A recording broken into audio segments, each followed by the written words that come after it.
Hey guys, how's it going? I am Danconia and welcome back to the Overwatch League Roundup. Yes, we've had our first results of stage 3 come through. God, week 3? God, I'm getting ahead of myself already. It's been a really interesting week. And one team has got a lot to do. A lot to do after the results they've had this week. But that's the teaser, right? We're going to get straight into it. Shanghai Dragons coming into the stage even with Guguri and all their new signings, and we're expecting a bit more from Shanghai, and they go up against the Dallas Fuel in the first match of the stage. The Fuel looking improved at the end of stage 2, with Mickey on the main tank, OGE is banned, and Rascal stuck in Korea at a wedding. Automatically I'm thinking, what? Hold on, Dragons can do this. Dallas Fuel are there for the taking. Yeah, it doesn't happen. Shanghai lose 3-1 to Dallas Fuel. You know, if Shanghai can't win that match when Dallas Fuel are at low strength with Rascal being out, and also OGE being banned, and Dallas Fuel being low on confidence anyway, and they still can't beat Dallas Fuel, you know, questions have to be asked whether Shanghai are actually going to win a match in this season, because it's looking highly unlikely right now. Then moving on, this was a shock. And no, it wasn't San Francisco. Valiant versus the Seoul Dynasty. Of course, Seoul are a weird team right now. They're always choking at the end of stages, or they're dropping maps in the middle of a stage that cost them their playoff place usually in those stage finals. Seoul Dynasty going up against the Valiant. Valiant are an inconsistent team. Until now. This week has been a very good week for the Valiant. Valiant 4-0 Seoul Dynasty. That is big. No word of a lie, that's big. Are Valiant a team of stage 3 to say, hey, don't count us out yet, right? Big statement from Valiant, that. And moving on to the shock, San Francisco, taking on the Gladiators. San Francisco now have Super, their main tank. And he looks really, really good, and they beat the Gladiators 3-1. Again, this is the symptom of Gladiators' inconsistency. The two Los Angeles teams are much alike in terms of their consistency, that 1 minute they're up, the next minute they're down. Valiant are on a big high right now, Gladiators not so much. Moving on to the next fixtures, we have the Florida Mayhem taking on New York Excel. No surprises here, did Excel 4-0 this? Florida with their new signings and new coaching setup and that, they look better, but they don't look top half of the table playoff material, to be quite honest. They look like bottom half rebuilding for next season. Philadelphia Fusion taking on Boston. Now this was always going to be very, very close. And I picked a Boston win, because Boston are looking good right now. They are looking really decent right now. Their dive is just nailed on. It always has been. And if they can keep Gamsu in the team, whether that be fitness or whatever, for the whole stage, they're going to be a team to be reckoned with. They beat Philadelphia 3-2. Philadelphia is difficult. You often see Fraggy dying alone. Whether that's because he's overextending, getting too aggressive and his team aren't able to keep up with him, I don't know, but that is something that lets the Fusion down, even though they are playoff finalists from that stage. Then we get on to the London Spitfire. Yes, London Spitfire, stage 1 winners against his Houston Outlaws. Yes, London's bogey team. Now, in this stage, as I covered in the last video, no, I didn't actually, because it wasn't confirmed. In this stage, the map 5 tiebreaker is Oasis. Oasis, by far, is London's worst map. They're not good on control, but Oasis is by far the worst for them. Guess what? It goes to 5 maps against Houston, and Houston win it 3-2. London have this problem where they can't beat Houston. They've only ever beaten Houston once, and that was in the Stage 1 playoff semi-final. In the regular season, they've never beaten Houston. Pretty bad from London, they've got to sort it out. But we'll get onto that later. Gladiators taking on the Dallas Fuel. 3-1 to the Gladiators. Yeah, Fuel are just rebuilding. If they want to make a push for the end of season playoffs, they need to start making moves now. They need to start beating teams like Gladiators, Shock, Mayhem. They need to take Boston pretty close. They need to beat people like the Valiant. They need to beat people like the Fusion and Houston Outlaws mainly as well, if they want to get into those end of season playoffs. And at the moment, they don't look like doing it, unless OG makes a big difference when he comes back from his ban. Rascal will be back for them next week, though. Valiant? I said it's a good week for the Valiant, didn't I? 4-0 against the Shanghai Dragons. I mean, there's no surprises at that scoreline, right? But 4-0 against Seoul, 4-0 against Shanghai, that's a bit of consistency. The all big consistency we've been missing from the Valiant. And the fact is, they didn't drop a map. I believe they drew a map in their last meeting with Shanghai. So this is an improvement from Valiant. Really good to see. Plus, they now have Custer, who they signed from the Dallas Fuel in a trade with Unco. I really don't understand how that was for the Dallas Fuel. Custer is a really, really good shot caller. You could always hear him in the comms of Dallas Fuel, even when they were messed up. If Valiant are really going to benefit from that, that's a brilliant signing. Whereas Unco for Dallas Fuel instead of Custer is a bit okay. So Dynasty have to bounce back from the Valiant loss, and that they do against a Shock. 4-0 for the Dynasty. Dynasty get back on track. They now have a 0 map differential, and they have 1 win and 1 loss on the board. Same for Fusion, they have to bounce back from the Boston loss. They do exactly that, beating Mayhem, but Mayhem do take a map off of them and make it 3-1. Fusion looking fairly consistent, but still little bits to work on. Outlaws versus Boston.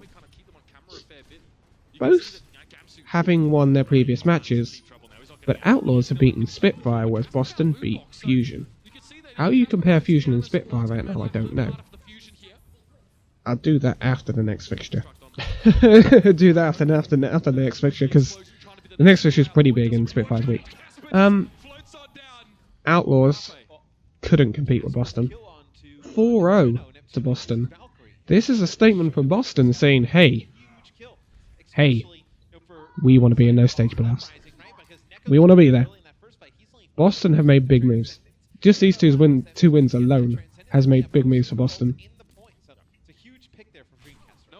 Then we get on to what we expected to be the game of the week. The NYXL New York Excelsior taking on the London Spitfire. This game has always gone to 5 maps, whether it be in the Stage 1 playoff final, whether it be during the season. Spitfire have beaten them in the last 2 attempts, 3-2. That was at the beginning of last stage and in the Stage 1 playoff final.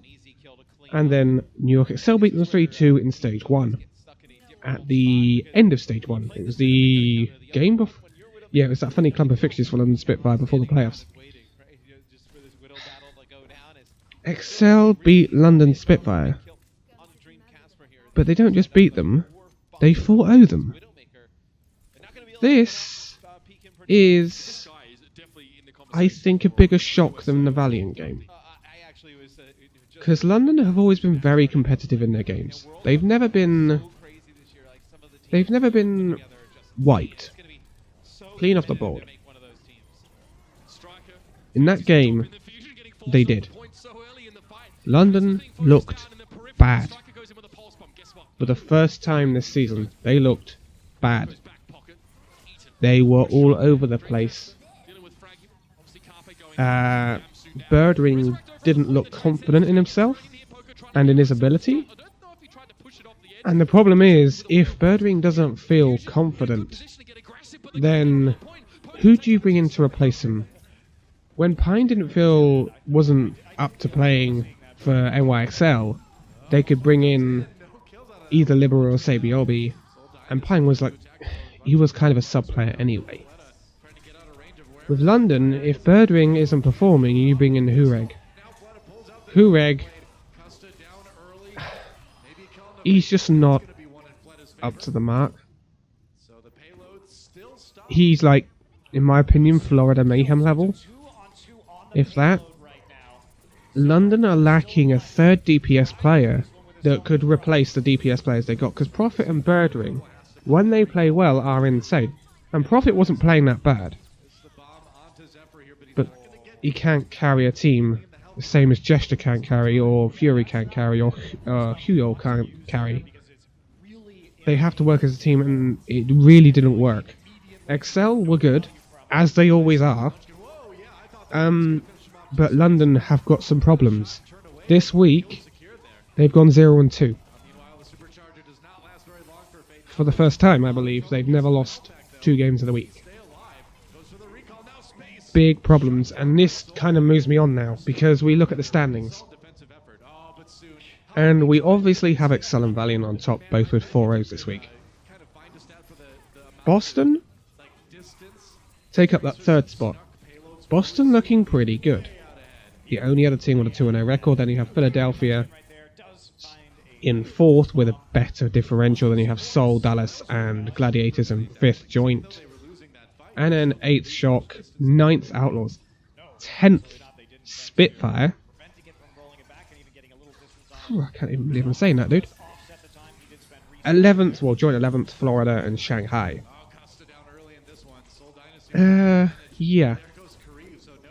Yeah, London have only won 1 more map than Florida and Shanghai this week. It looked very disjointed.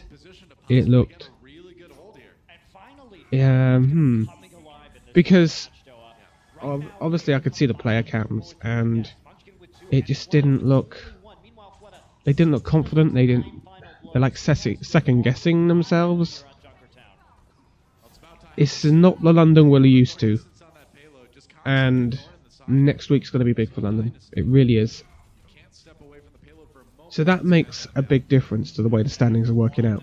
Excel now take a 5-win lead at the top of the standings. This basically means Excelsior, they've won. They've won the standings. They will finish top, because I really don't see them dropping 5 games. At all. I really don't. They're looking too good. They've only had 2 losses in 22. That's crazy. Absolutely crazy, and the differential works massively in their favour anyway. But the other pack, we're looking at Excel on top, and then we're looking at the pack down to 8th now, including London Spitfire, who had actually built up a bit of a lead over that pack. They've been dragged straight back into it. They now have the same record as Dynasty. They just have a much better differential. 15-7. London 2nd, Seoul 3rd, Boston are up to 4th. This week made big moves for Boston. And the same for Valiant, because they were 7th at the start of this week as well.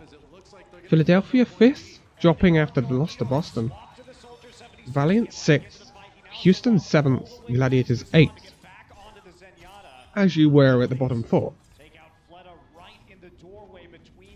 This is big, because this now, you know, if London have a bad stage, which we're not expecting by any means, if London have a bad stage, they could fall to 7th. It's just 2 losses, and they fall to 7th. That's how tight 7th, or 2nd to 8th is. 8th is a bit of a way, because it'd be 4 losses for Gladiators, but London need to change things next week. Talking of next week, week 2, let's look at our fixture, shall we? Shanghai Dragons will be in action in the first game again at midnight on Thursday, April the 12th, and they'll be taking on the Gladiators. I wouldn't expect anything surprising here. I would expect Gladiators to win this. Fisher is just too good. Although Fisher got shut down by Sombras, and that might be a way to stop the Gladiators in their gallop. If you can shut down Fisher, you shut down the Gladiators. At 2 AM, you have the Shock taking on the Valiant. If Valiant can maintain consistency, they will win both of their games this week and be top of the league. Simple as that. They should 4-0 them. So they should 4-0 the Shock. Dallas Fuel taking on the Seoul Dynasty. We're back on Temple of Anubis. Hopefully. At 4 AM on April the 12th. Are we back on Temple of Anubis? Ah, it's Volskaya. Boo! That was such a good game on Temple of Anubis in Stage 1. Anyway, Fuel taking on Dynasty. I wouldn't be surprised if Dynasty win this, or Fuel might take a map off them, but Seoul will win this. And that could be crucial. Remember, maps for Seoul. Maps. Friday, April the 13th. Oh, Friday the 13th. This should be good for them. Midnight, Boston taking on Excel. This, I think, will be pretty close. Especially if Boston play like they have this week. This will be pretty close. This will be a game to watch. It should be really interesting. Excel probably will pip it. But if Valiant go 4-0 in both of their games, which is quite easily done for the Valiant, Excel could drop a map against Boston, if not 2. And it could drop a map in their other game as well. Then we have a crucial game at 2 AM for London Spitfire. They take on the Florida Mayhem. This is a stabilisation game.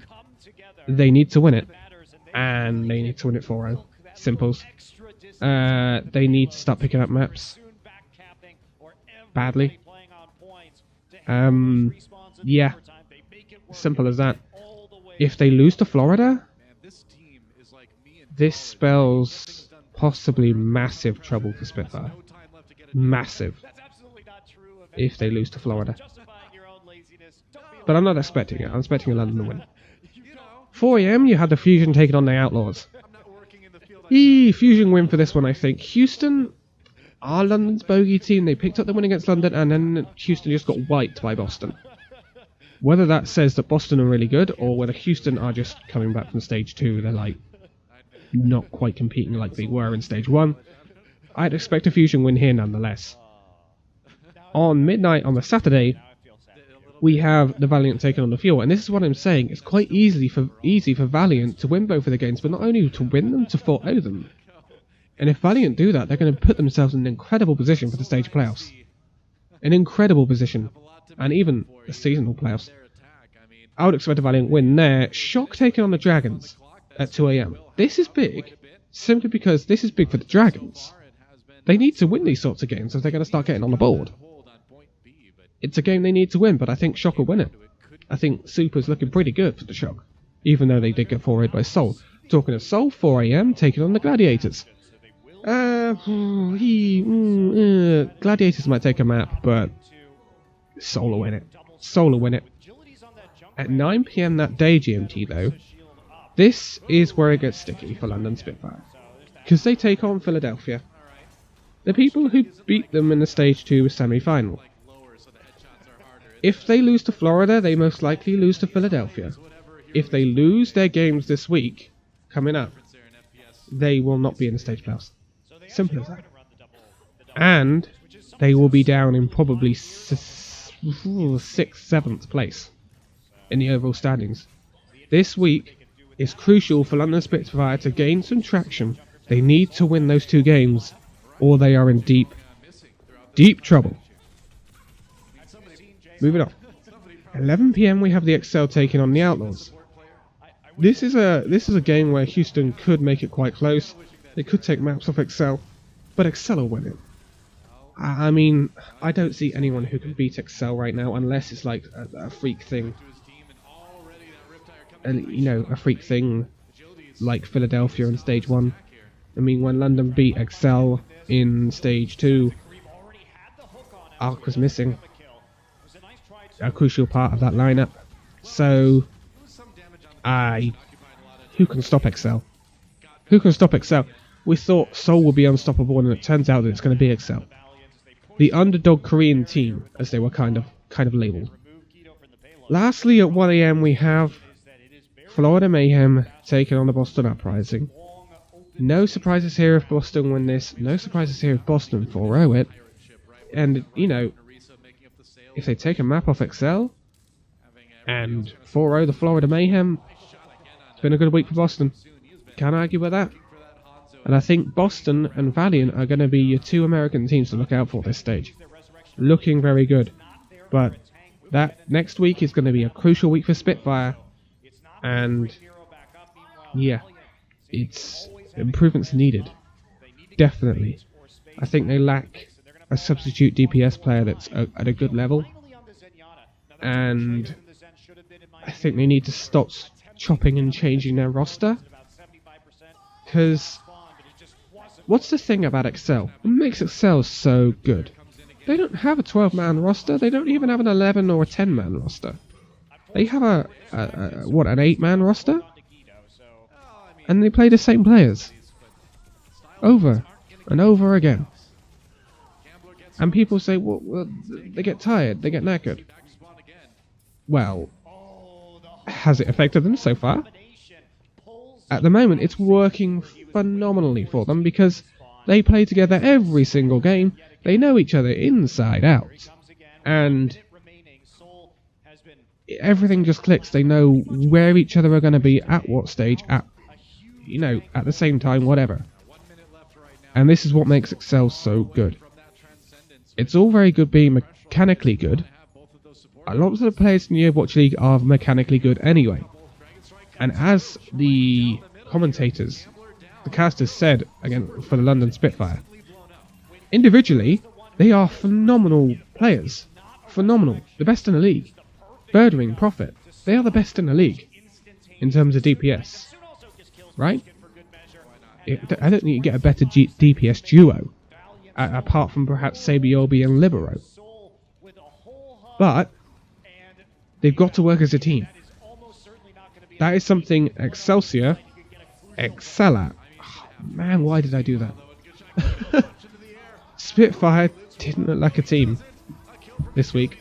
They just didn't, and they need to sort it out. But that's going to be it for this week. So, thank you guys so much for watching this video. If you liked it, give it a like, subscribe if you're new, and I will see you next week. See you then!